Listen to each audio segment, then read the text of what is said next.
Selamat siang Sobat Polantas. Salam presisi Polantas hadir. Hari ini tanggal 28 Agustus 2023. Kita dari personel Satlantas Polresta Banda Aceh melakukan patroli ke daerah-daerah yang rawan terjadinya kecelakaan lalu lintas.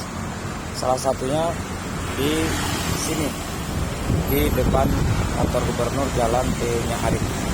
Di sini sering terjadi masyarakat yang melawan arus atau salah jalan. Jadi kita standby di sini. Kita himbau kepada pengguna jalan agar selalu tertib dan berlintas. Ya, ini kita lihat Sobat Polantas. Ya Pak, silakan dibalik Pak. Balik arah. Ya, ini salah jalan. Keluarga menunggu di rumah, nanti kecelakaan. Hati-hati, sampaikan salam kami kepada keluarga di rumah. Terima kasih.